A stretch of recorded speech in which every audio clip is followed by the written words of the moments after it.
I'm Bouris and this is Straight Talk.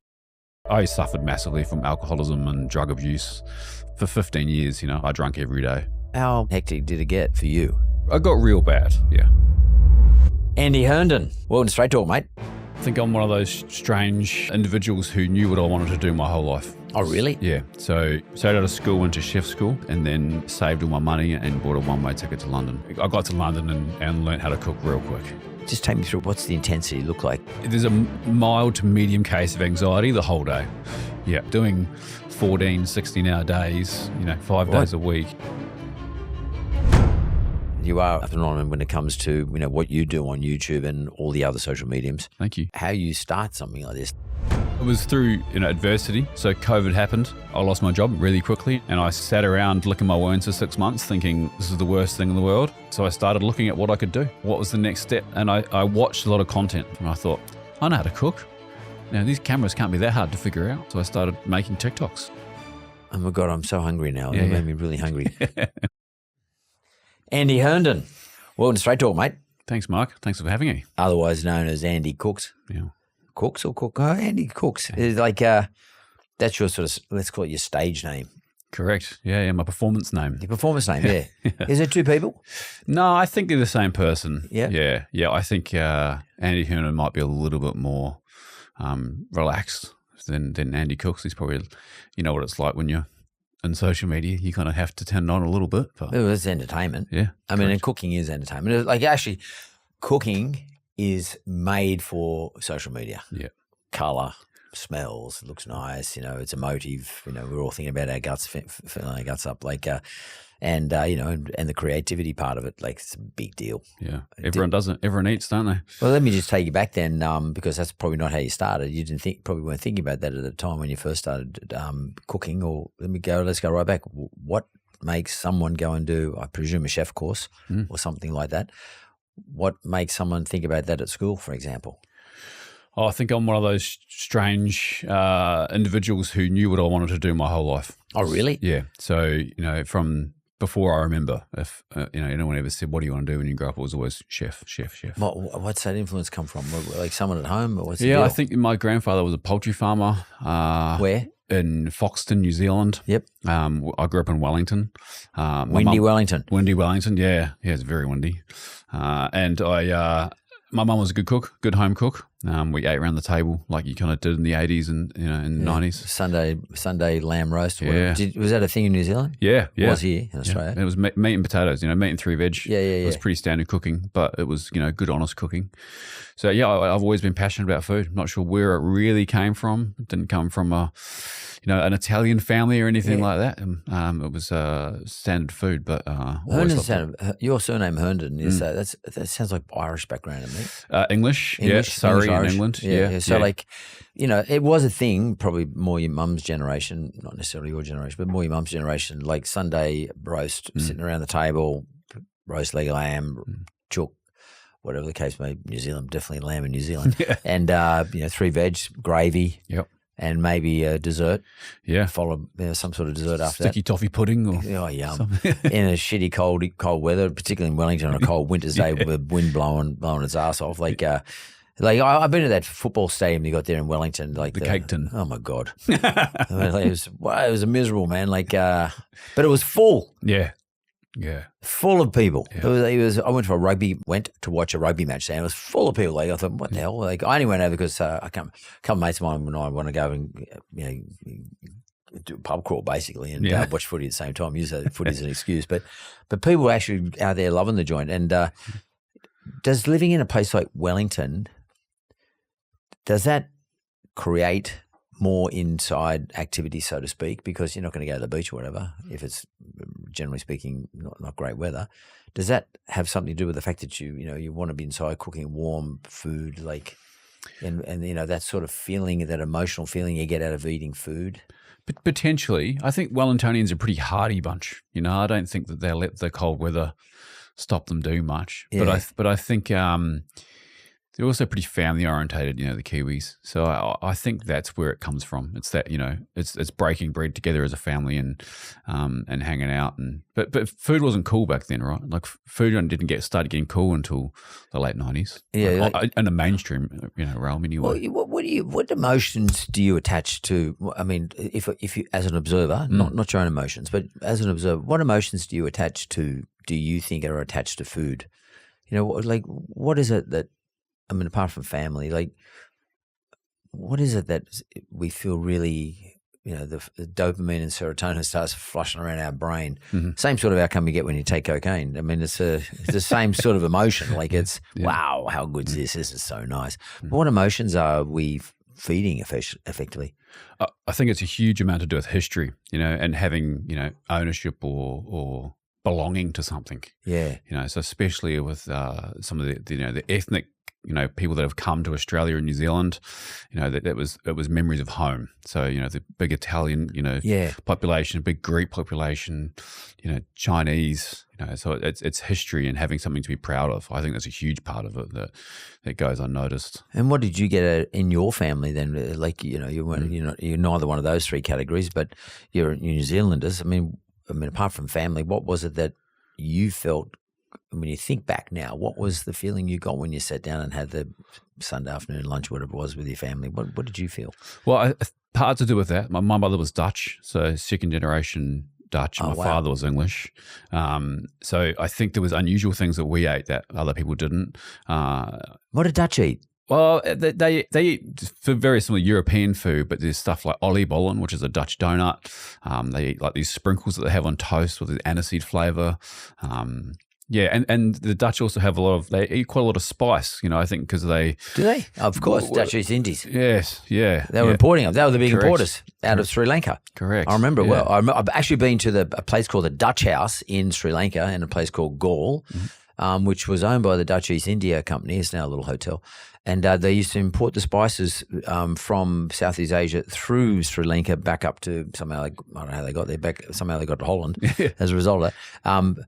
Yeah, that's cool. Thanks for saying that. So the Dutch are into the spices. Not only do they, trade in it, but they actually used it. Yeah.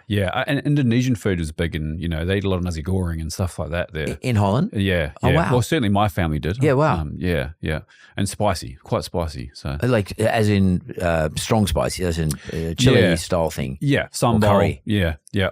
So sambal is a place. So do those things? So maybe.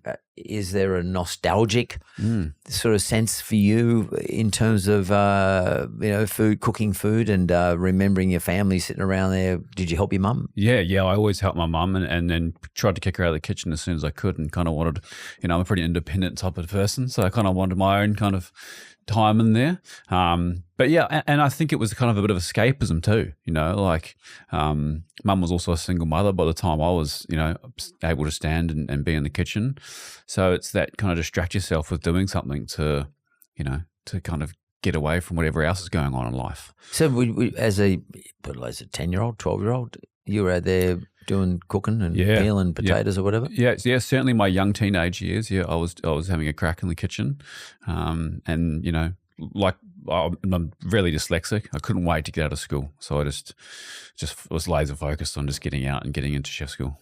Oh, that's cool. So apart from being in an escape, was your mum, being a single mum, was she one of those mums who said, "Hey, you got to learn how to cook. You have to be self-sufficient. I'm not raising." a kid, a boy who doesn't know how to cook. Absolutely, all those things: cooking, how to sew a button on a shirt, how to tie a tie. Really? Yeah, all those things. Yeah. So, would you say, therefore, you have a great debt of gratitude to your mum? Yeah, absolutely. She's still alive today? Yeah, she is. Yeah, she is still alive. So she's in Palmerston North in New Zealand. She's getting on now, and it's kind of it's at that pointy end of her life, I think, which is kind of sad to see, but I think that happens to everyone. Siblings? Yeah, I'm the youngest of 4, so I've got 2 older brothers and an older sister. And were they doing the same deal? No one else was cooking orientated. I think they all kind of enjoy it now, but no. As a youngest kid, it's funny that you were sort of lead in the family when it come to sort of being in the kitchen. Yeah, I was certainly the only one that really kind of pursued it, and everyone else has gone on to be successful and does their own stuff. By the way, looking at the brief, you're pretty successful. Don't worry about it. In terms of what you do, in terms of your content and what you do, in terms of your craft, you're extraordinarily successful. We'll talk about that in a moment. Did you, as a younger person, appreciate the quality of the resources that New Zealand had to offer relative to perhaps other places in the world? Absolutely not. You have no idea, I think, when you're growing up, how lucky you are growing up in a place like Australia, New Zealand, with fresh air, great produce. It's extremely safe, in the grand scheme of things. And like most Kiwis, and I think Aussies as well, I couldn't wait to get out of the place because it's so small. Tell me that. Why did you come to Australia? So Australia was the last stop. I left New Zealand and went straight to London. So at 21 years old, and I couldn't wait to get there. Had you done some sort of cooking course or chef? Yeah. Straight out of school, went to chef school. Yep. And then worked for a couple of years, and then saved all my money and bought a one-way ticket to London. So one-way ticket. Yeah, there was no intention. Broke your mum's heart. Yeah, there was no intention of coming back. Oh, really? Yeah. What do you say to your mum at that stage? Like you say, "Hey, mum," because you're the youngest, so you were probably the last to leave. Yep. The others are probably all skedaddled by that stage. Yeah. And you say, "See you later, mum. We've got a one-way ticket." What was that like? Well, I mean, I've got an interesting relationship with mum. I think I was a bit of a naughty kid, and I was certainly a naughty teenager. What does that mean? That can mean lots of things. I was naughty too. Let's compare naughtiness now. I got into drugs and alcohol really young. I got into just staying out. She didn't know what I was doing. I wasn't naughty at home. I would just go out and never come back. And I think by the time I was 16, 17 maybe, she'd had enough and she booted me out, I think. Yeah. And at the time you kind of, you think it's horrible, but it was probably the best thing that ever happened to me. It's just to learn to stand on your own feet and learn about the big bad world. And that healed itself pretty quickly. A year or two later, you were back talking to mum, no problem. But and so off to London. Did you work in some sort of fancy chef joint? Yeah. I landed in London and worked for a guy called Tom Atkins for a couple of years, and he was a pretty notorious chef, really good chef, still cooking now, but hard kitchen, like really hard. What does that mean? Very militant in the way that they run those kitchens, and they're very strict. And there's they don't mince their words, and you kind of see some stuff and you open your eyes. But Tom, like a lot of chefs back then, they like Kiwis and Aussies because we know how to work hard. And I think really? His song is that's a thing. Yeah. Well, it certainly was back then. It was the consensus was that Aussies and Kiwis knew how to work hard, so they kind of liked us in kitchens then. And would you say at that stage that you had started to craft your creativity, or were you just more conformity? Yeah, more conformative. And I kind of say I learned how to cook in London. Like I obviously went to chef school in New Zealand and stuff, but food culture back then in the early 2000s is when I was kind of floating around in New Zealand still. Food culture wasn't great still. Restaurant scene hadn't really kicked off yet, not like it is now, whereas I think cities like Sydney and Melbourne, some of the best food cities in the world now, literally. Back then it wasn't the case. So I got to London and learn how to cook real quick. But I've never thought of, and by the way, I'm no foodie, but I've never thought of London as a food capital globally, but maybe relative to New Zealand it was at the time. Did you decide to go to London because it was a place where you felt like you could further your craft? Absolutely. I think it's common misconception. I think London is definitely one of the food hubs of the world. Right. Now, English food doesn't have a great representation, or it doesn't have a great reputation. But London restaurant scene has been incredible for a very long time. Since the 60s, there's a lot of money in London, right? It's a very, very wealthy city with a lot of people that like to spend money, especially pre-GFC when I was there. Some people were spending some crazy amounts of money on lunch back in those days. The only place I can remember of London, it was a place called Simpson's on the Strand. It was a famous institutional place in London. You go there and you get beef Wellington and all those sorts of things, and they get that big cheese thing. I can't remember what it was, like a fondue or like a... No, like it was a really smelly cheese, right. But whatever. And I used to think to myself, this is like I'm Greek background, so I'm thinking it's not quite the food I'm used to. I had a mate who's a Pommy. I used to go with him to London quite a bit, and he used to always rave about the London food. And but I'd eventually find myself eating something like that type of meal. what were you serving, and like what was like as a food scene? What you're talking about intricacies, like like intricacies of flavors and the look of a plate. No, my food's a bit more. No, back then. Back then. What were you sort of moving into? Well, I was kind of still discovering myself, right, as a cook. And I was working at Tom's Kitchen, which was his brasserie of his restaurants. So it was elevated gastropub food. That's what we were serving in London then. Elevated to gastropub food? Yeah. So like gastronomical, but elevated means like a little bit upper class? Correct. Yeah. So, really good ingredients. Still cooked pretty simply, but really good ingredients, looked after well. But yeah, I never really went like really down the line of the really high end fine dining stuff. It kind of wasn't my warehouse, but yeah. Yeah. So you've done London. What happened after that? Yeah, 7 years in London, and 7 years. 7 years. Oh, God. Yeah. And then I decided that I needed to get back to this part of the world, but I couldn't quite bring myself to get to New Zealand, so I came to Sydney. And I was in Sydney for not even a year, and I kind of didn't like it. It was a very different city to London. Yeah, totally. Yeah, so I moved to Melbourne and fell in love with Melbourne. So. The food scene, or fell in love with Melbourne, the place? I think both. I think it reminded me a lot more of a European city, which I enjoyed, and the food scene back then was much better in Melbourne than it was in Sydney. Oh, really? Yeah.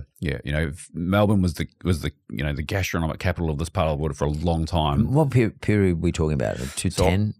I moved to probably 2012. I moved to Melbourne. To Sydney. Early 2012 I moved to Sydney, and the end of 2012 I moved to Melbourne.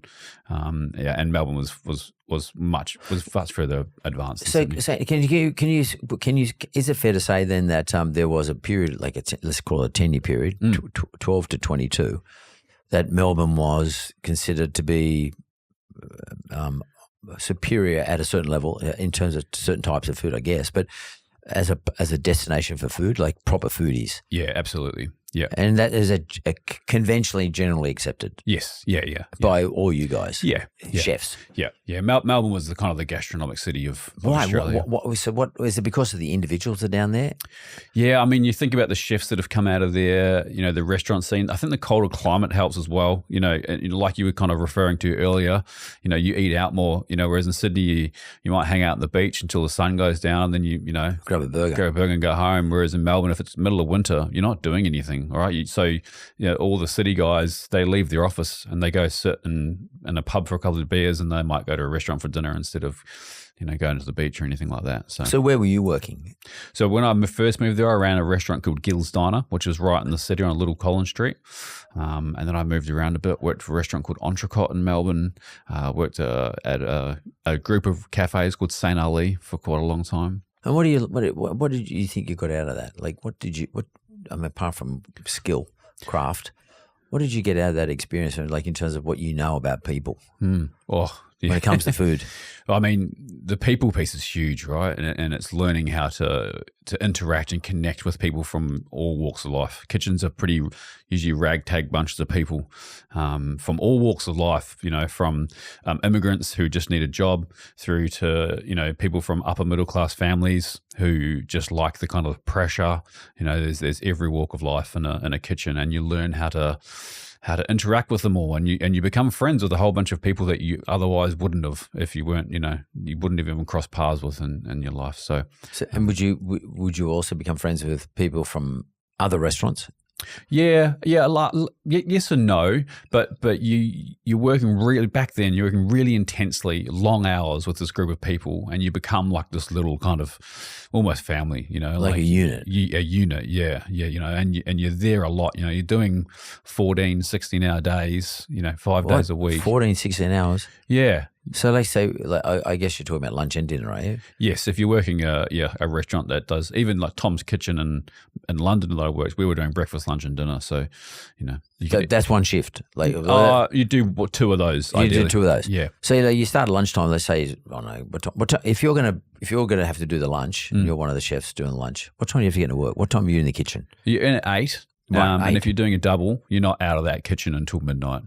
So that's 16 hours. Yeah. And you'll have an hour or an hour and a half off in the middle, or in the afternoon. That's a bloody long day, though. It's a big day on your feet, yeah. And is the whole time, is it hectic? Like, is it intense the whole time? No, it comes in weeps and flows. You're prepping to get ready for lunch, and then you go through the pressure builds effectively throughout the day. So you're prepping, and as the day goes on, the pressure's building. Right before lunch, everyone's at a real high level of anxiety and anticipation.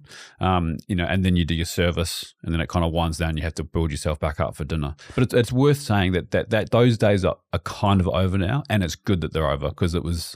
It's not healthy and it's not how people should be. Oh, really? No. What is it now? Well, I think largely restaurants are kind of, in most cases, are limiting people to working about 45 hours a week. Right. Which is good. It's a good thing that transition has changed. And so they do that in a couple of different ways. They either work less days. So a good friend of mine, Ben Sherry, he has a very famous restaurant in Melbourne called Attica. All his team, they only work 4 days a week. And they don't work anywhere near those hours anymore because people kind of need a life outside of. I think, Stephen, if you're the business owner, right? Like you've owned business your whole life, and it's very different, right? And it's 24 hours. 24 hours, 7 days. Yeah, and it's acceptable. It's your choice to make it. Yeah. But if someone's just working for a wage, I don't think it's fair that we're putting people. But why do you think that was always the case? Though chefs, it's like I don't know, it's like slave drivers. Like chefs have. There's always been this expectation that. You're the chef or you're a kitchen hand, whatever the case may be, and you're learning the ropes. Dude, you're going to work under our rules. Yeah. And we've seen those movies, those TV shows, Kitchen Nightmares and all sort of stuff. Cop it sweet or get out. Yeah. I'm not sure where it came from. I guess it's because restaurants is a really, really hard game. It's really hard to make money in restaurants, right? So they're going to squeeze, they had to squeeze people as much as they could to make it worthwhile. So if you all of a sudden, chefs are working 80 hours a week and you're only just making yourself a salary as the owner, if you go, actually, I'm going to treat all these people like they should be and I'm going to have to put double the amount of chefs on to cover all those hours, you have to start charging the customer a lot more, right? And they won't get any customers. And they won't come in. They'll just go to the neighbour. So, there's been an institutional change, I think, in Australia especially. So structurally changed? I think so, yeah. I think, and it's people still whinge about it. Like it's expensive to eat out. And I think people are used to, eating out gone are the days of $15 entrees and $30 mains. Forget about it. It's forget about it, right? It's double that. Well, more. More. It's like you're not even getting an entree for $30 now. No. Like in a good joint. And I'll come back to that in a second. But I just always interested from a person like your point of view. Just take me through what happens. Like you said, you start at 8. Let's say you're doing lunch at 12 or 1 or whatever it is. But you're in there, they're doing prepping at 8. Just take me through the mindset of, say, in your case, I want to just go through one day. So, you're in there, you're just doing your best, and, you maybe have a cup of coffee when you get there and you start doing your prepping. Just take me through what's the intensity look like? I mean, and how do you feel? Like, how are you feeling? I'm sure you got. Hopefully, I'm not bringing any PTSD here. But take me through that process, and then what happens at the end of the night. So, how do you feel? So there's a mild to medium case of anxiety the whole day. The whole day, yeah, because you're chasing your tail. It always feels like what you're are you chasing your anxious tail. about, though? Not being ready on time. Not having the meals ready on time. Correct. So right. if you're not ready for the start of that service for lunch, you don't have what we call mise en place, which is a French word for everything in place. If you don't have your mise en place ready, by the time that lunch service starts, you're absolutely stuffed. So the waiter walks in and he puts up the order, whatever it is, however that works. Like, what's everyone doing? As soon as it happens, like, starter's gun goes off. Yeah. So the chef will call the ticket, and if it's part of your section, so kitchens are broken down into sections, and if it's something that's come off your section, then you know, and then it has to be orchestrated in a really timely fashion, right? So there might be a dish. If your table orders 4 dishes, it might come from 2 or 3 different sections. So someone who's got the longest lead time will kind of dictate that pace. All right, we're going to be up in 12 minutes, and you have to know, okay, that's up in 12 minutes. My dish is only going to take 7 minutes to cook, so I have to mentally click that, and then start my prep, 3 or 4 minutes in, so that we all meet on the pass at the same time. Oh my God! So you're thinking to yourself, I don't want to have my thing ready in 7 minutes when it's going to take them 12 minutes because my meal is going to be cold or not right, whatever it's going to be. Yeah. So and is there someone there conducting the orchestra? Like, Yeah. It depends on the structure of the kitchen. In a big London kitchen, and kitchens here as well, there's someone running the pass, a senior chef, so a head chef or a sous chef who's running the pass and running the orchestra. And tickets come in and they're kind of running, and they're also yelling out checks. So if you've got a crab dish on, he'll be like, Andy, you've got 15 crab dishes on order right now. I need 3 of them up in 4 minutes, type of thing. What happens if you fuck it up? What happens if you're making crab and you go, oh shit, I put the wrong sauce on there. Yeah. And then everyone else is ready. Yeah. Because the other 5 dishes are ready. Yeah. What the fuck happens? Well, back then you got a bollocking. You're right. They give you chef, heaps. I'm going to be late, and you stuff everyone else's order up. Yeah. So the whole tables, everything gets started again. So you cop the bollocking. Oh, they have to start the meals again, depending on where they're at. But if they're almost finished it, they might be able to save it, but they might not. They might, because stuff just keeps cooking, right? Residual heat keeps cooking things. So. Yeah. So and then it fucks it up. It ruins it, and you let the whole team down. Yeah. So and then. What happens when the sous chef, whatever the dude is conducting the orchestra, comes in and gives you a bollocking, as you said? Do you feel like you punch them then? Say, just fuck off. Don't talk to me like that way. I mean, because you can't pick people's personalities. No. I mean, is there blues? I mean, I've definitely seen punch-ons in kitchens. Oh, yes. really? Yeah. Oh, that's cool. but yeah, I mean, you just cop it, and I think you build resilience, and the people that build resilience quick back then, you kind of went through the ranks quicker, and it's about, it's different to how it is now. You kind of can't act like that, and that's a good thing. Yeah. So you get through that one, then you have a little bit of a break, and your cortisol sort of starts to settle down a little bit, and all your adrenaline starts to move back into wherever it goes to, probably your liver, and it gets and then a recirculate, then it starts all over again for dinner. Yeah. And then by this stage, your nervous system is exhausted, and it's like 11 or 12 o'clock at night. Mm. But I've got mates who've been chefs and cooking, and they all went out. They used to go out. Yep. Is that normal? Absolutely. Let's go for a drink. There's a reason that drug and alcohol abuse is rife in our industry, and it's because of those levels of, stress, anxiety, and you come off a massive high, whether it's a good high or a bad high, and your adrenaline's pumping, and you need something to calm you down. So you need to, and I mean, as I understand it, because, many, many, many, many years ago when I was much younger, around this area here, there used to be various famous bars that didn't sort of start kicking off till midnight. Yeah. And I used to often frequent them, usually on a weekend. But and then I'd run into mates of mine, blokes I knew who were chefs, and also musicians. Yeah. From pubs and stuff, and they'd all be just going out. Like I'd already had a skinful by that stage, but they'd be just going out, and but they were ready to go. Yeah. Your new little unit community. Mm-hmm. Does everyone say, let's all go together? Yeah, absolutely. Yeah, you end up socializing with other people from the bars, the musos, everyone that kind of works nights, because you don't start. You're right. You don't start till midnight, and you'll run through until the sun comes up. Yeah. So then get an hour's kip and go back to work. What did that do to you? Oh, I mean, I suffered massively from alcoholism and drug abuse for a long time. For 15 years, I drank every day. What was the drug of choice? What were we talking about, Coke or something like that? Yeah, Coke, but mainly alcohol, because it's just easy to get. Yeah. So you absolutely would have a crack on the recreational stuff in the weekends, but it was the booze that got me in the end. So were you conscious that I got to go and have a drink because in the beginning, let's talk at the beginning part. Were you conscious that I got to go and have a drink because I just need to wind down? Was that the theory? I think it was subconsciously that, but it was more so just to be part of the crew, right? Yeah. Everyone's doing it. So you just follow, I was young, I was 16, 17 when I started working in restaurants. So you just do what the older guys are doing. And then it just becomes habit really quickly. Yeah, then you become the older guy. Yeah. And then you start setting the trend. And it's not even at the end as well. It's even in the middle. So we'd do double shifts, and you'd clean down after lunch, and everyone would go to the pub. They'd have 3 or 4 pints and then go back to work. They don't drink whilst they're cooking or anything, do they? In the end, you start doing it because if you go and have a beer after lunch service, and then you start sobering up during dinner service, no good.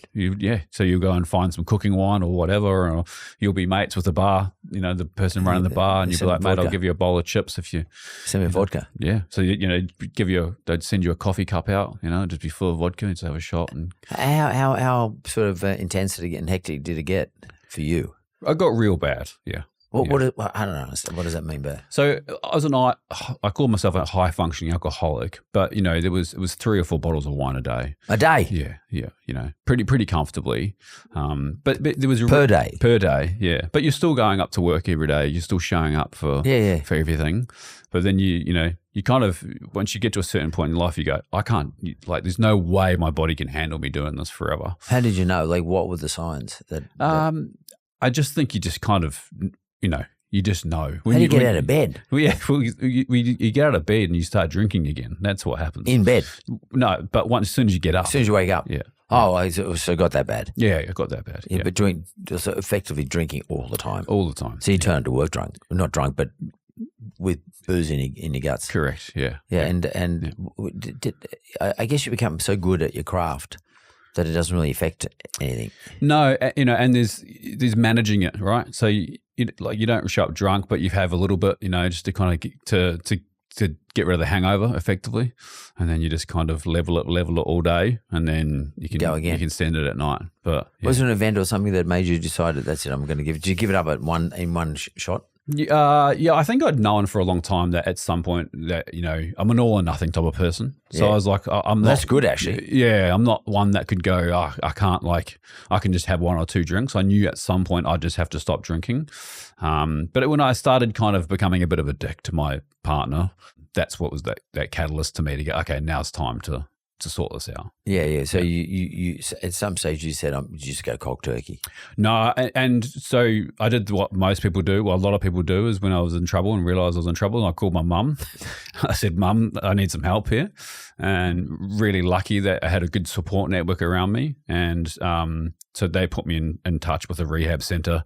And they actually said, we can't get you in for a couple of days for whatever reason, but don't stop drinking, because the amount that I was drinking. Don't stop drinking? No, until they can manage it. Oh, right. Yeah, so they just continue drinking what you're doing, we'll come and get you. They came to my door 3 or 4 days later and they picked me up and they took me in and they pump you full of some kind of drug to basically knock you out, and they wean you off that. Alcohol is really dangerous to go, if you're drinking at a really high level, it's really dangerous to just stop. Your body can go into shock. Is that right? Yeah, it's quite bad, similar to heroin in that respect. Wow. Yeah. And you've been sober ever since? Yeah, 8 years. Congratulations, Thank well you. done. Yeah. What difference has it made to your life? It's night and day. Yeah, it's night and day. I don't even think about it anymore. I never really have. It doesn't bother me. People drinking around me. There's booze around me all the time. I have no interest in drinking. It was, but also don't regret it. I had a lot of fun. Yeah. But Totally. but yeah, I have no interest. But my life has done nothing but exponentially get better since I stopped drinking. Have you? We're going to talk about in a moment. Your YouTube sort of sensation, but have you these days look back and look at all the well-known chefs who are still running restaurants? Yeah, and we all know all their ups and downs. They could even be on television. Well-known on television, and we know some of those guys. And think to yourself, the restaurant game's it's fucked. It's one of the hardest games in the world. Yeah. You got tenants, staff. You got a landlord. You got staff. You got inventory, high cost of goods, and fit out costs. Yep. Shit, all this shit. Electricity, power, fucking whatever. And then you might get fatted out. So you might be a fad for a month, and then someone else opens up down the corner who's the new fad. Do you ever look back at that and say, oh "My God, what a shitty industry"? I mean, hard. Shitty. I don't mean bad, because we all use that, but like a hard industry, a hard game. Absolutely, mate. And it's one of those things as you grow older, and we'll maybe talk about how I got into social media later, but it was that part of it was I didn't want to work for anyone else. I want to work for myself. And I stood back and thought, well, what do I know how to do? I know how to run restaurants. So I'm not going to go and start a restaurant and earn a salary for working 120 hours a week. It just doesn't make sense, right? And run all the risk as well. Run all the risk. I'm happy to work hard, work my ass off. But if there's no reward to that, then what's the point of doing it? But I still love the industry, and I fully understand why people do it. So if we pull that apart for a second, so at some stage in your life, you've said, I love cooking. Yep. I love people enjoying my food. Yep. Two important things. Yep. And I've been creative in the form of cooking. That's my brush and canvas. I'm happy to work hard. Yep. I don't want to be running a restaurant.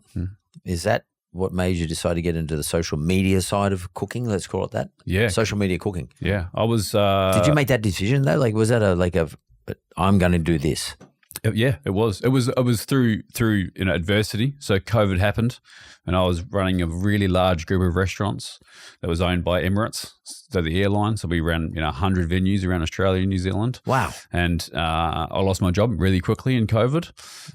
So we were living in Melbourne. So me and my partner decided we weren't going to get jobs anytime soon. So we drove to the Sunshine Coast where she's from, and I sat around licking my wounds for 6 months, thinking, this is the worst thing in the world. And so I started looking at what I could do. What was the next step? And it was that conscious decision that I didn't want to work for anyone else anymore, because I felt like there was actually... That's important. Yeah. Self-employed. And then I realized pretty quickly that I didn't want the risk of running restaurants. So that you excluded that. That's out. Yeah. You worked out what you're good at. Yeah. And I didn't have huge amounts of capital. So I didn't have access to $50 million or anything like that. So I wasn't going to do, because the other option is thank God you didn't, because you might have put it in a restaurant. Yeah, exactly. True. No, I'm serious. Yeah.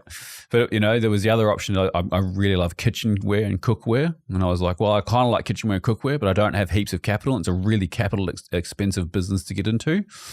So I thought, and I watched a lot of content. I watched these guys like Josh Wiseman and Babish and Nick Giovanni and all these guys, big YouTubers and stuff. And I thought, I know how to cook. Now, these cameras can't be that hard to figure out. Like, I'll start doing that. So I started making TikToks. Like in the COVID period? Yeah. That was like sort of during COVID? That was 2020, the end of COVID, 2021, end of 2021. So, but just tell me how you start something like this. Like, do you remember your first day? Yeah. I was living in my in-laws' house, and I just thought, to figure out this TikTok thing, I need to have a hook pretty quickly. And what was your hook? I can't remember. I know what happened. It took us put us to the stratosphere. But the first video I think I did was just like making fish tacos, and all I did was just make tacos and film it. And posted it, and of course it got like 3 views. No one watched it, and then you just kind of refine it. You go, all right, how do I get better? How do I get it better? Then you start learning about hooks and stuff like that. Then you start learning about the social medium. Yeah, you got to learn about the medium itself. Yeah, correct. Like what works. Correct. Yeah. Or what have I got to do to make it work for me? Yeah. So what did work? We did a series, which we still do now, the Hey Babe series, which we're famous for, where I walk up to the fridge, I open the fridge and I say, hey babe, what do you want for dinner?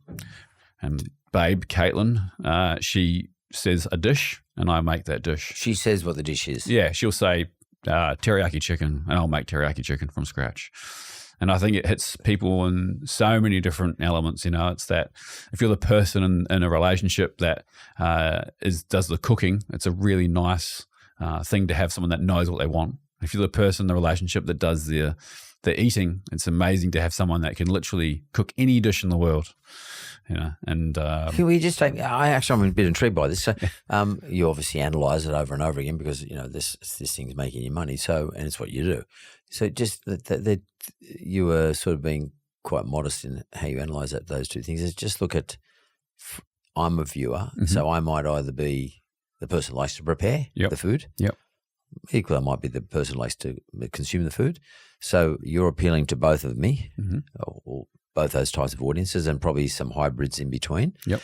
How did you know how to do that analysis? Like, how did you sit down with Caitlin and work this out, or did you just sort of fumble upon it? I think if fumble upon it's probably a better way to describe it, and then it's just retrospective analysis. It's like, oh, well, this is really working. Like we're talking about like millions and millions of views. Yeah. And you go, okay, this is really working. It's like, why is this working? Because how can we can't just keep doing this forever. Yeah. Right. This has a shelf life. So why is this working? And how else can we make videos? And what variations can we pull that can replicate the kind of success we're having with this? So, hey babe, that's just one of your catch calls. Yeah. You just take me through. Like, so is Caitlin standing there? Like you just look her in the face? Like, I mean, it's a different shot, but yeah. She's in the same room effectively. She might be reading a book or something. Yeah. I walk up to the fridge. So there's a story in it. Yeah. All of a sudden, there's a story. She's reading a book. You're in the kitchen. Yeah. You might look over to her or walk up to her and say, "Hey, babe." You say, "Hey, babe, what do you want for dinner?" What do you want for dinner? And she says, "Biryani," and I cook a biryani. So do you remember your very first one? It was a tuna niçoise. Tuna niçoise. Yeah, and it did pretty well. But there's a couple of really viral ones. So like what? With the biryani, roast beef and fish and chips, collectively between those three videos, there'd be something in the range of 400 million views. Wow. And so what does that tell you, though, about those particular dishes? It's comfort food. It's not fine dining. You think about biryani as a dish. It's comfort food for a really large population of humans. Not just Indian people. No, Sri Lankans, Pakistani, English people. Yeah, and probably Australians. So, do you get any sort of data as to nationalities, like for example, biryani, like in terms of informing you as to what you might put up next? Yeah, I mean, a large part of our audience is American now. American, followed closely by Australia, New Zealand. Well, not New Zealand; it's a small population, but Australia, the UK, and Germany are my kind of top tier performing nationals. So you could probably pretty much tell somebody what meals perform best. Yes, yeah. For those nationalities. Yeah, correct. Yeah, and it's comfort food that you're often too lazy to make yourself. So dishes like fish and chips is a great example, right? Everyone knows fish and chips. Most people love fish and chips. Not many people are going to bother making it at home. Correct. You got to deal with oil and all that stuff, right? Batter. But it's that we say now what we try and do is inspire people to cook better food at home. And it's to try and inspire people that it's actually not that hard to cook fish and chips at home and you should give it a crack. So when you put the video up, so I presume you're using TikTok and YouTube and everything, all the other usuals. Yep. When you put the video up, is the video there proposed to be or idealized as something that I watch and just get inspired by, or I watch to learn how to make that particular dish? Both. So it's to inspire you to try something different and try and cook something new. It's also there as an educational piece, and there's a full recipe attached on our website that will give you written like a normal cookbook recipe. It'll give you all the details of how to execute that dish at home. How do you keep? I mean, I don't know how many dishes there are in the world, but I don't know how many shows you've done. Give me an example of how many posts you've made if you posted. There'd be well over 1,000 recipes, I'd say. Yeah. Well, there'd be 1,000 videos, definitely. So let's say 1,000 videos. Mm-hmm. Let's say you do what's your rhythm, like 2 a week, 1 a week? No. 5 to 7 videos a week. A week, right? Yep. So do you find yourself repeating dishes by popular demand sort of thing? Yeah, sometimes not necessarily because we have to, and more so because we want to. I want to update it, or I want to rewrite the recipe because I wrote it at a time I wasn't very good at writing recipes. You kind of get better at that stuff over time. So sometimes, and sometimes you repeat recipes because you know that it's going to do well. Yeah, but there's people ask me all the time, how can you come up with so many ideas? Yeah, that's what I'm thinking. There's millions of recipes in the world. Oh, really? We're never going to run out. There's millions of recipes in the world. So you're comfortable with that. So you get, because you say 1,000, I'm thinking 1,000. Like I don't think I've eaten 1,000 different meals in my different style of meal. Yeah. Maybe I'm not adventurous enough. You get me. I feel inspired now. So, and how long did it take you to work out not just the cadence of how often you put it up, but how long you take to push the recipe out per show? How did you work out all the sort of metrics around this stuff? Just like the logistics. The logistics is just seat of your pants stuff. Effectively, it turned from a passion project / kind of hobby to a business, and then you realize, this is actually a business now, and we employ people, and we have a studio and all this stuff. And some people, my accountant goes, what's your ROI in a video? I say, I don't know, mate. And it doesn't matter. It's like our ROI is how many eyeballs watch it and how many people we inspire. Yeah. As long as the money's coming in. How much YouTube page? As long TikTok. As the money coming in is less than the money going out, it's happy days. You might just explain it to people, because not a lot of people understand the commercials or the revenue of these, the business model of these things, the financial model of these things. So it's, everybody understands you're up there. You've got a camera system. You're all set up in the kitchen. You do the Hey Babe, and you go off and miraculously make biryani, whatever it is. But then the business side of these things, you don't need to tell me the number, but based on the number of views, you get paid a certain amount. Yes, yeah, but it's not. So our business is probably broken down for sort of 40% is AdSense, so that counts from what we make of money from YouTube. That's the only platform that pays us. Yep. And the rest is maybe 60% or not even 50% is brand deals. So we work with brands to talk, about their products. Sort of like sponsors. Yeah, effectively like a sports person would have a sponsor. So we have brands that we work with closely, and we're really particular about who we work with. We do, we only really play in our space of food, and we only talk about stuff that I like, I genuinely think is good. And then there's 10% kind of cookbooks and other stuff that we merch and stuff like that. Yeah, merch. Yeah. So, who are some of the brand or individuals that you've worked with over the time? People? Yeah, people. I've worked with some really cool people. So. These are collabs. Yeah. So Stormzy. Yeah. How was that? What was that experience like? Amazing, and Stormzy's team reached out to us and said, Stormzy's in Brisbane. Do you want to hang out with him and go for lunch? I said, I'd love to. He was a fan. And really? He's already a fan? Yeah. And so I said, can we make a video? And they said, yep, sure, if you want to. So we did a video with him and took him out for lunch and met his whole crew, and it was incredible. But you cooked for him, or he cooked with you? I cooked for him in that instance. We didn't have very much time with him. He was kind of getting ready to do a show. So, did you say, "Hey, babe"?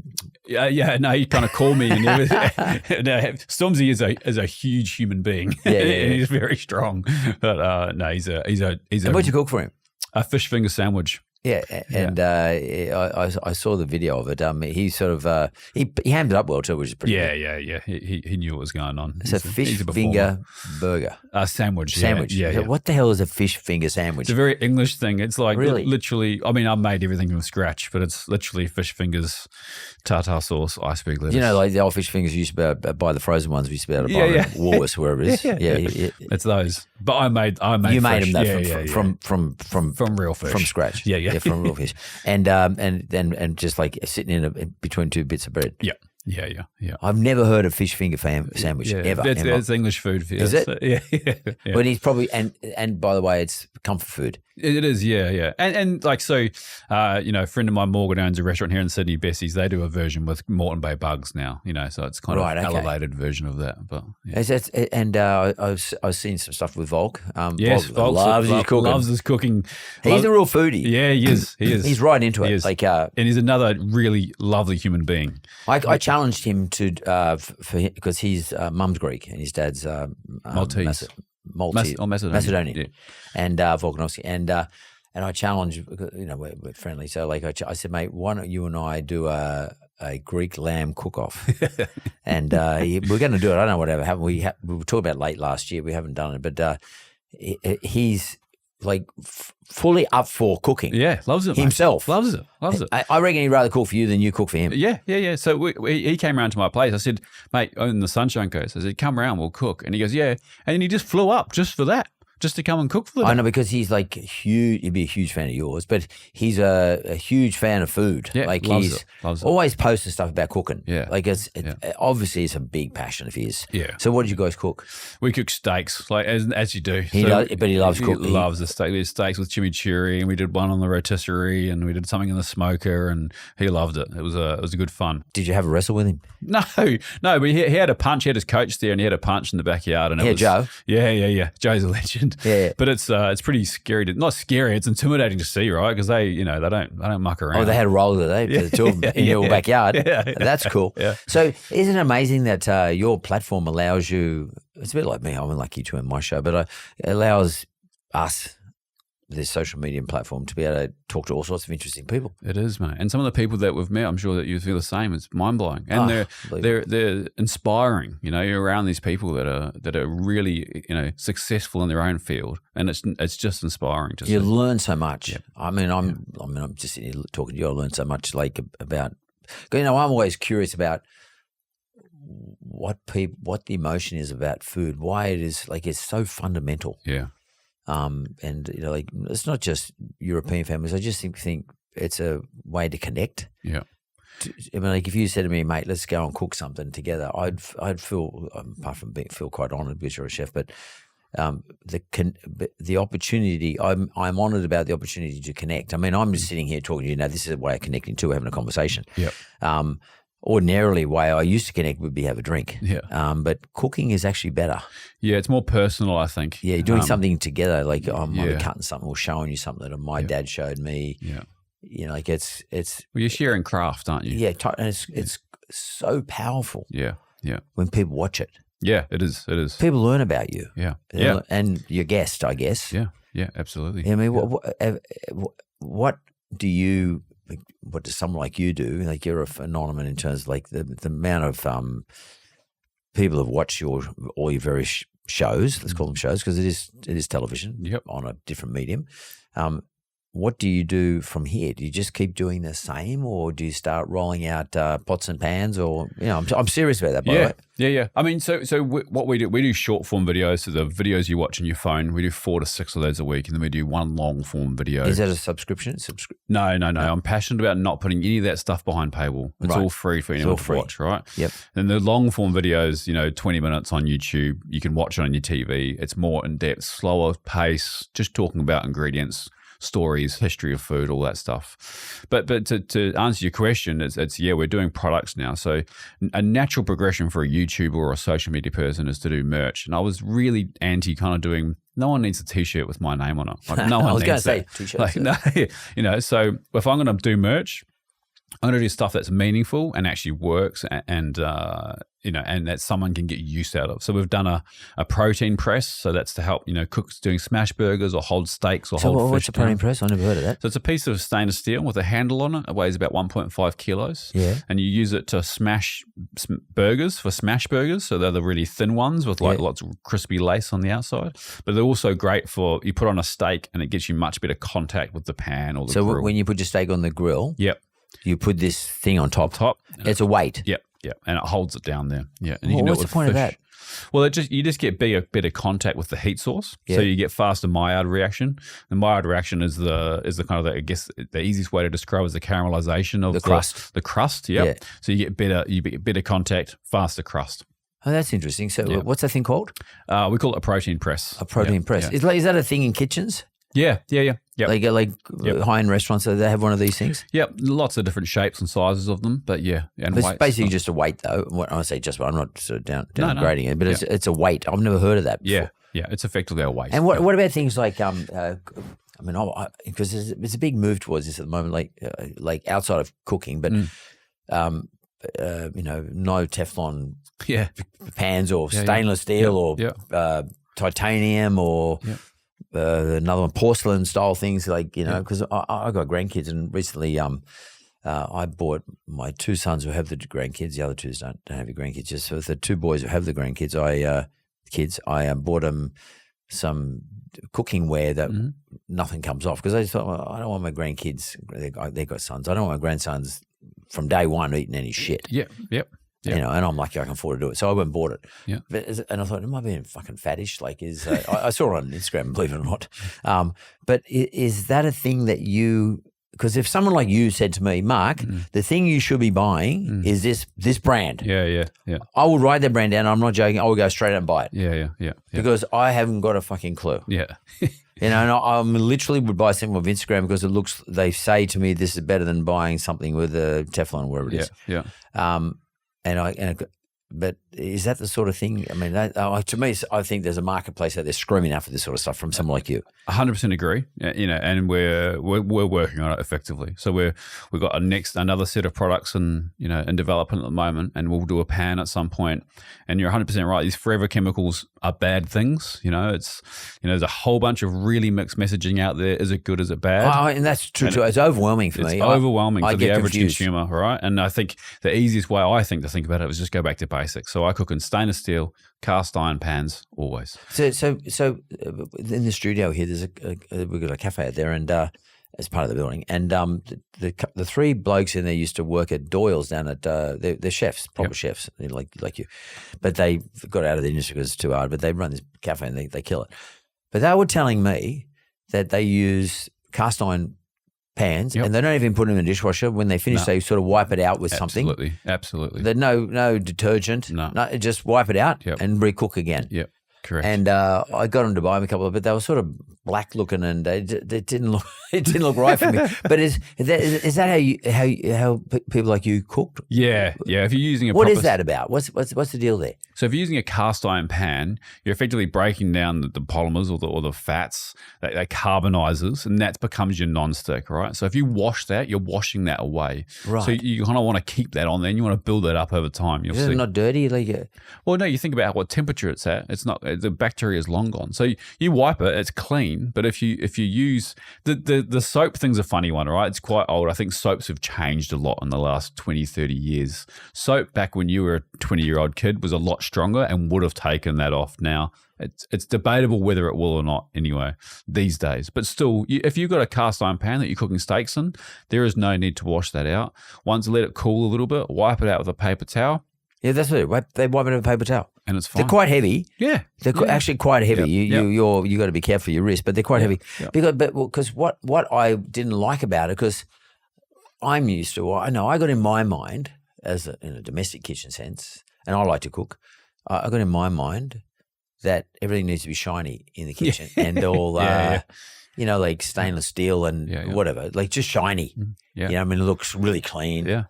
And the thing that got to me was I thought, these guys really know what they're talking about because this doesn't look clean to me.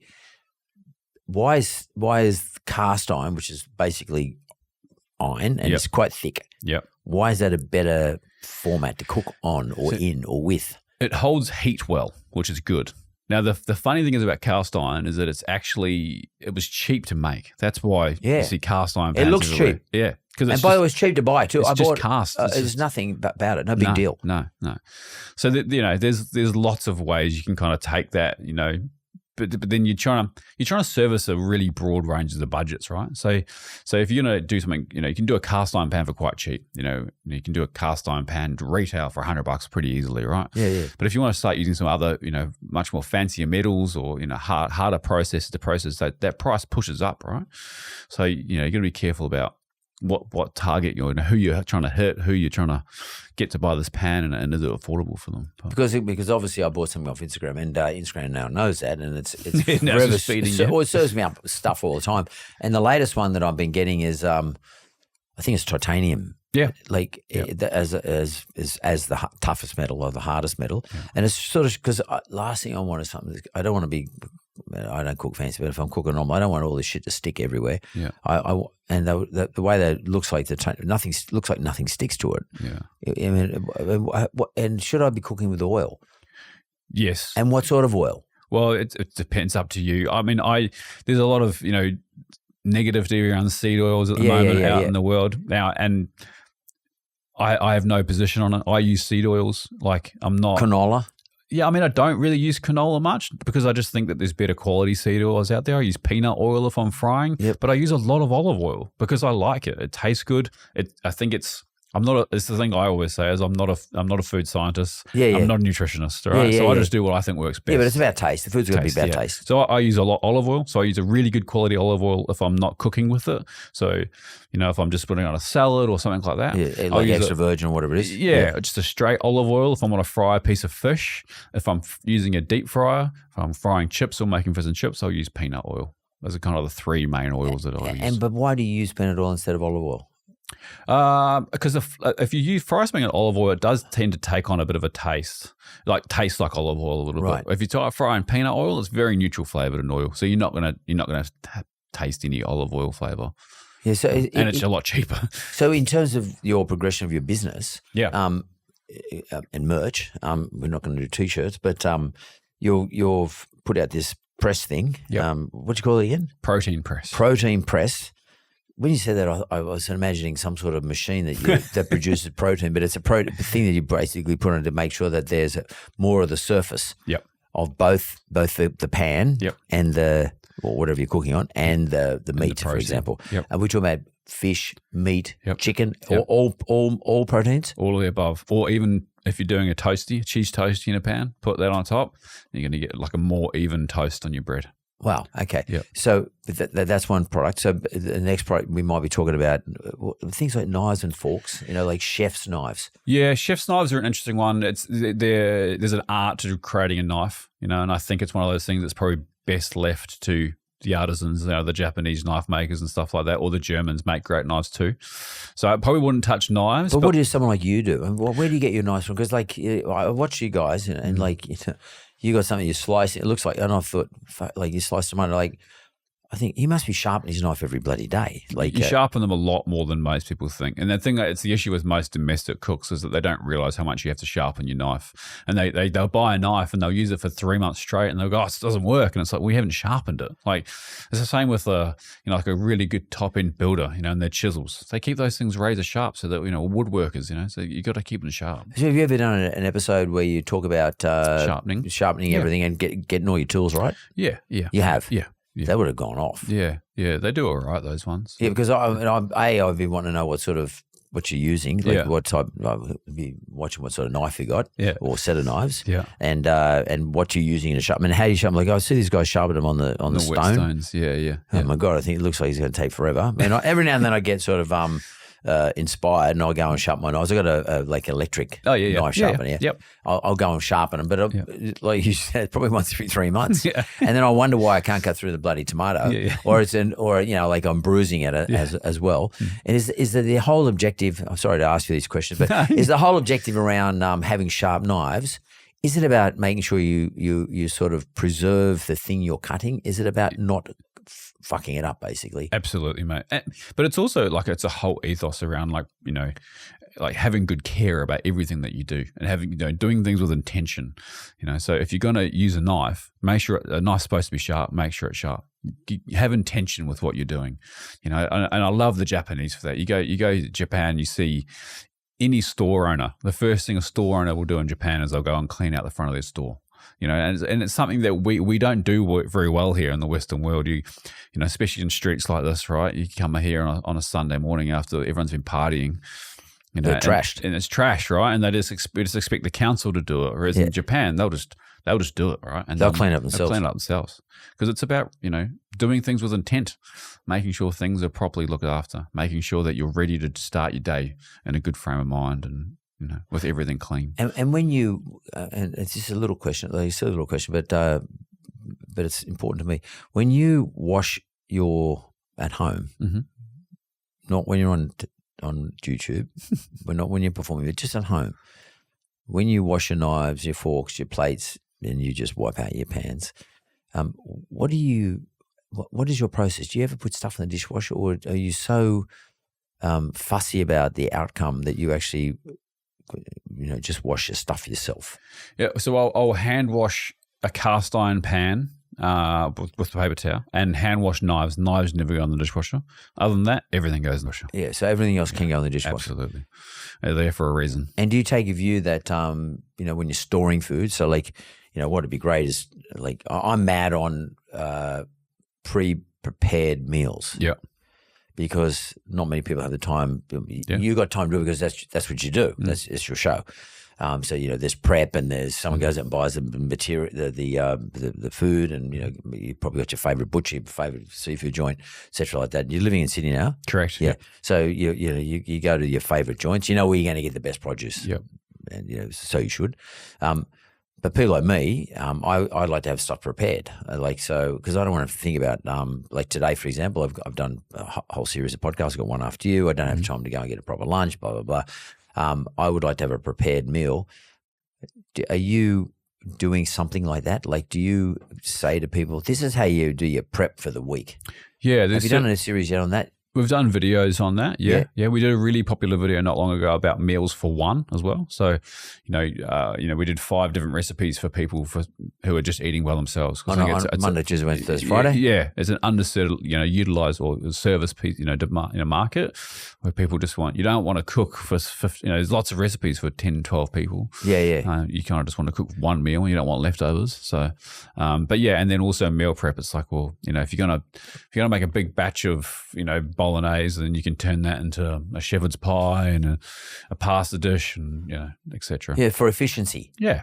Especially say someone's got a family, like just say they've got 3 or 4 kids. Yeah. So Sunday afternoon, they want to be able to get on to watch your show and be able to work out how am I going, because it's got to be, A, it's got to be efficient. B, it's got to not cost you too much. Yep. C, it's got to be tasty, and it's got to satisfy all the family's taste. Yeah. Because, you know, it's not just you eating, it's the rest of the family eating it. Yeah. Because when I was a kid, I knew what I was going to eat every night of the week. Yeah. Because my mum used to give me because in those days you went to the butcher, it was just down the corner. She used to give me the order. I went down and ordered the butcher for every week the same food. And every night we knew exactly what we were going to have. Monday night we had the same food. Tuesday night we had the same food every week. At Thursday, Friday in our house, because Catholic, we'd always have fish. I hated fish. I hated Friday. I don't know. I love fish now, but I hated Friday. And then Sunday it was a roast. Yep. Every week, the same. And but now, I mean, you serve that up to your kids, mate. That'd be a rebellion in the house. So, do you go through those processes and help people out with sort of creating ideas for them to help them work out what the hell to do? Yeah. I think, because we post many videos, that's half of it, right? So I think what we see with the data is that you see people, it spikes in the afternoon, right? So someone might be on their way home from work, and they'll see a recipe. Oh, I'll make that, and I'll stop in and get the ingredients to make it. But yeah, I think the reality is that our stuff's it's focused at the passionate home cook. It's not the home cook at home that kind of just isn't that super interested in food and they're just trying to nourish themselves. And nothing against that person, but we're kind of targeting people that are pretty keen on food and they're foodies. They like taste. Yeah. Like if I said to you that, because one of my big frustrations is that. More going back to years ago, but not so much these days, but I would like to have it solved these days, is that if Vog's a good example, and I know where he gets his food from, like in terms of his packaging food, which he has to do. He has to go through programs, and like Jordan Sullivan's a good mate of mine, so who's his dietitian, and like he might have to have in the morning between sessions, he might have to have, based on how much weight he's got to lose, he might have to have 150 grams of protein, fish, beef or chicken. He might need so much, 100 grams of carbs. Could be mashed potatoes, rice or pasta, brown rice or pasta, and he might have to have and some veg. Okay, let's just say for argument's sake, for greens and to get his other multivitamins, all that sort of stuff. Have you ever gone through a process where you've tried to make that tasty? Because that is very hard to do on your own and make it tasty. Yeah, I've gone through process of eating like that for a long time to try and pull off weight, because my whole life. You have, yeah, because I eat for a living, right? So it's hard for me. My weight fluctuates. So yeah, I think naturally I've done it. I don't think I've ever documented it though. But it's about using dry spices and herbs a lot, right? Because there's no calories in it, and then being really selective about what condiments you use with it.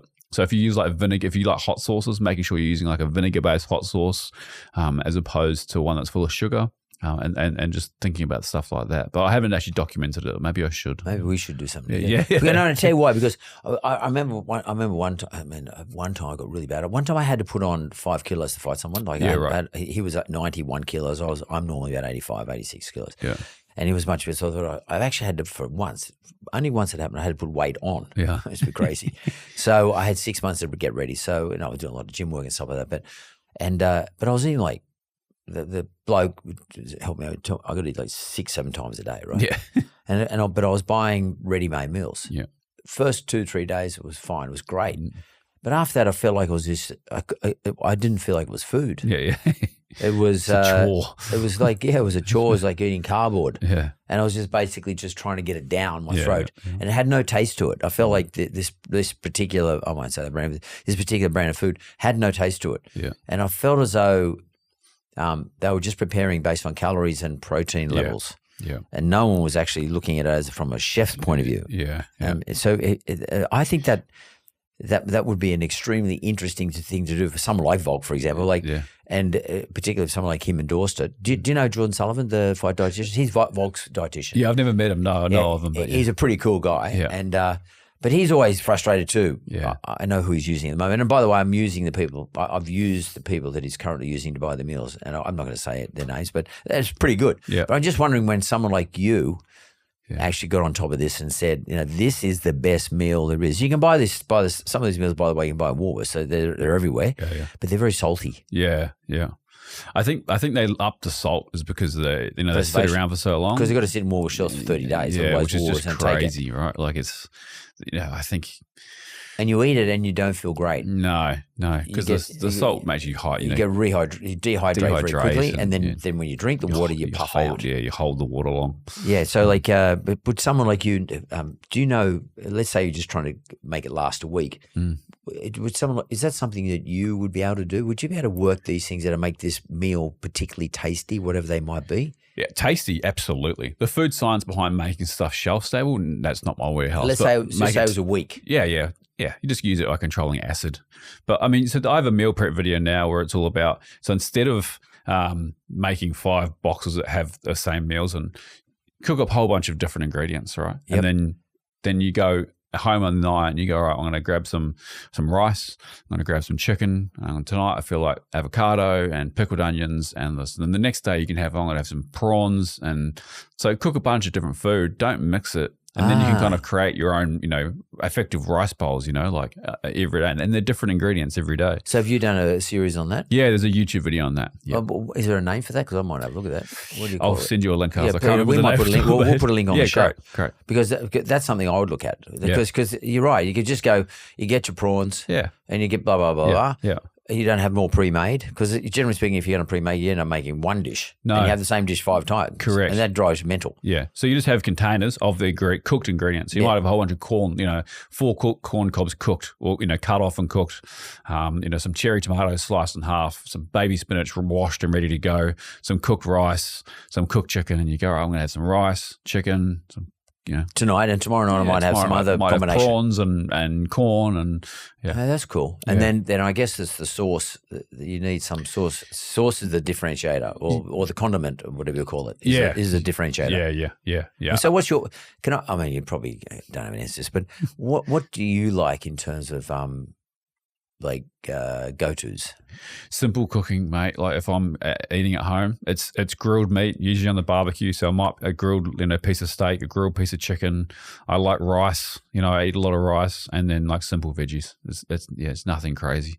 Then I like hot sauces, and I think hot sauces are a great cheat for like making instant flavor. As in like spicy. Yeah, spicy. Hot spicy sauce. Yeah. I'm not like one of these people that just eats crazy hot chilies for the fun of it. But I like a bit of hot sauce and vinegar-based hot sauces. So vinegar-based. Yeah, as opposed to like the sweet ones. I like them when they're it's not like sweet chili sauce. It'll be like Tabasco or Chichula or And have they got vinegar in them? Have they? Yeah. I didn't know that. Yeah, and that's the stabilizer. That's why they're shelf-stable because the acid level is so high. It's stabilized as in preserved. Correct. Yeah. As opposed to lots of salt. Yes, yeah. That's interesting. I never knew that. Yeah.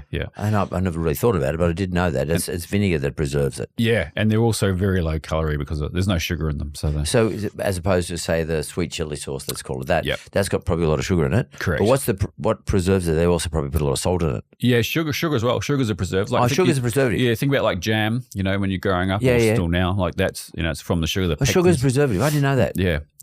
I guess it makes sense when I remember thinking about preserves. Preserves actually is something as they call it that because they take the peaches off of the thing and they can't eat them all for the summer and they preserve them for the winter. Yep.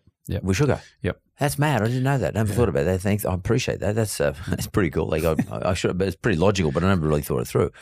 And food is such a fundamental thing to us. Like we take it for granted. We do, especially in this part of the world. I say it all the time. It's like, we're all extremely lucky to live here, extremely lucky. Would you rate our produce in Australia relative to the rest of the world? And where are we sort of ranking up there? For the average produce that we have is very high. It's much higher than the average produce you get in the States or the average produce that you think about countries like France and Spain and probably are a little bit better in a lot of cases, but they're very like gastronomic focused countries. So, but yeah, our top end stuff, we literally produce some of the best beef in the world here. And there's no one can argue that. It's not. We have a climate that's really conducive to producing really good beef. Whether it's grass-fed beef from places down like Tassie and Victoria, or grain-fed beef, which are similar products, different but similar products up in Queensland.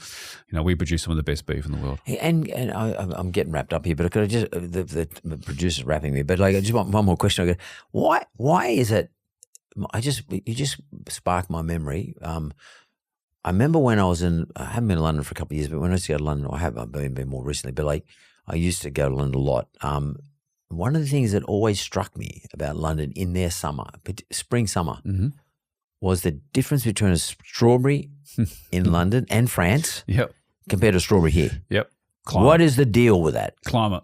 You need the cold nights and the warm days. Yeah, and it's the same. They're so sweet. Yeah, they're so sweet. But also fragrant. Yeah. But then even beef's very different in Europe, and it's because the grass is different. So the fat content of the animals is different. And we're so used to, growing up, eating a strawberry was a treat. Yeah. Now you see my nieces and nephews, and they're just like punnets of the things. Them and blueberries. Yeah. 365 days a year. All year. But they taste below average all year. Yeah. Whereas if you eat it seasonally, and we actually ate to the seasons, you're going to get those peaks of like really delicious strawberries, and then you'll only see them for 2 months of the year. When I was growing up, my mum she used to harp on about this, eat to the season. Yeah. And because in those days you didn't get blueberries or strawberries, you only get it once a year. Yeah. And you get, we used to get nuts at a certain time of year, like walnuts and things like that around Christmas green time. Almonds and the rest, it was very, everything was seasonal. Like Mum used to always say, pears, apples and oranges in the winter. Yep. And stone fruits in the summer. Yeah. And now you get all that shit all year round. But do you cook? Are you a believer in that, eat to the seasons? In other words, if it's summer, you should really only eat what's available in summer naturally. I'm going to be a bit of a hypocrite here and say that I often don't, because a lot of my audience lives in the other hemisphere. Yeah. So it's really tricky to be like, who do I service the most? So we have to do a mix of both. So in wintertime here, I have to do some winter recipes, but I also have to do some summer recipes. Otherwise, most of the world's going to be like, well, I'm not going to eat a pumpkin soup right now. I live in New York and it's 100 degrees. So. Yeah, that makes sense. Yeah. And are you sorry to keep annoying my producer, but I have one more question for you. Are you when you go to a place like France or Paris, anywhere in France, but let's call it Paris, are you a mad, and I know you're trying to watch your weight, but are you mad for their pastries? Yeah. I mean, I love food, Mark. Like, I love it. Like, so if I go anywhere in the world, I'm going to hunt out the best of whatever that country does. And I love the French know how to do pastries. They do great butter in France too. Yeah, so that's why the pastries are so good. Yeah. And there's been an emergence of Greek food all of a sudden, because Greece has become the place to go to now on a holiday. It's the most popular European destination right at the moment. Yeah. From people from all around the world. And all of a sudden I'm seeing lots of Greek restaurants arise. Generally speaking, very few Greek restaurants, particularly here in Sydney, a lot in Melbourne, much more in Sydney at the moment. What is it about Greek food that has become so popular, do you think? Is it just simplicity? What is it? Yeah, I think it's simplicity, and, it's that Mediterranean diet, right? Like, I think you can go to a Greek restaurant and you don't come away feeling like you've had a cheap meal. You just come away because you've eaten like a really lovely fresh salad and some grilled meat, and it's, you don't feel like you've kind of indulged. As opposed to if you go to a French restaurant, you kind of usually come away and you go, oh my God. Yeah. Especially if you had a bit of wine with it and then dessert. Yeah. They bring out a souffle or something like that. And because it's rich. It's rich, yeah. It's heavy dairy, whereas you go to Greek and it's all olive oil, and lots of lemon and lots of acid to cut through all that fattiness. Oh my God, I'm so hungry now. It made me really hungry. Mate, this has been fantastic. I really appreciate it. By the way, congratulations on being a phenomenon. Thank you. You are somewhat of a phenomenon when it comes to what you do on YouTube and all the other social mediums. Well done, congratulations, and sort of like your personality, and you're nearly laconic. Like you're pretty laid back about it. I'd say there's a fair bit of intensity gets involved in it, but you're very laid back about your success, and well done on that. That's a hard thing to do. Thanks, Mark. I appreciate it, and thanks for having us.